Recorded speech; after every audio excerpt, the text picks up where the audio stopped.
guys, good morning. We are back from the ball, and sad to say, gotta take the 1DX back. Very amazing camera. I didn't use it to its full potential, obviously. Still learned a lot. I was reading a lot about the manual on the way home from Canada, so I know a lot more about this guy, and it is a serious consideration for our trips to come in Africa.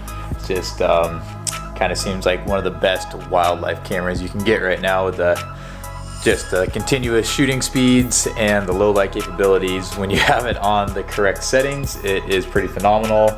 I had it at the ball and I had it pretty much on the darkest setting that it has, and so none of the pictures turned out in camera, but I still need to go through them in post and fix them up, so hopefully the camera is good enough to capture all the details even when you're an idiot and you have it in the wrong setting. But whatever, live and learn, know a lot more about it, and you do get used to the size. At first, you know, this thing, obviously this little M5 that I'm filming this on is considerably smaller, and it does not feel that big after a little while. It feels actually very good. It feels very ergonomical and it makes a lot of sense, and I actually do like the weight. You can get some pretty ridiculously still shots just because this is so heavy. Very good. Taking the lenses back as well. If I do pick up this guy for Africa, I think I'll be getting just two lenses, a 70 to 200, 2.8 of course, and the 16 to 35, 2.8 as well. And I'll just get the latest versions of that for the best autofocus capabilities and image stabilization. On the 70 to 200 is pretty legit, so very good camera.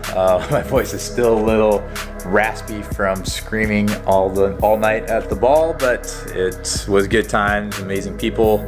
So if you guys were there and you're watching this, very nice to meet you, and I hope you guys are gonna follow along on our little adventure. So yeah, I'm gonna pack this stuff up, take Heather to work, drop it off, and then pick up the dogs. And then we got to clean up down here because we're getting our carpets clean on Wednesday, and the house will be going on the market when we are in the Bahamas here in about 10 days. So things are happening fast. That's why we couldn't hang out at the ball and go to Whistler and shred some slopes, but we'll get there. We'll do that. We'll have plenty of time here pretty soon. First things first, gotta get rid of the death pledge.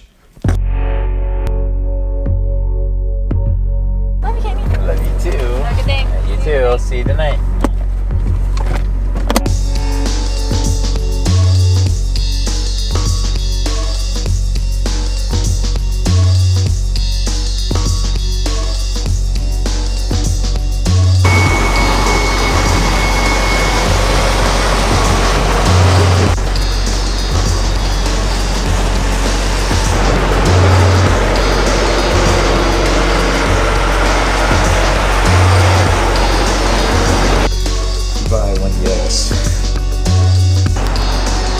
All right, we're back. We're gonna go get some coffee, and we were referred to by one of the guests at the ball, Storyville Coffee in Seattle. He said it is pretty much the best coffee he's ever had, so we're gonna try it out.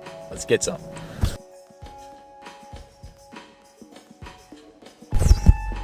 All right, just got all the stuff unloaded and picked up the dogs, so we're gonna head back home and finally have a full house again.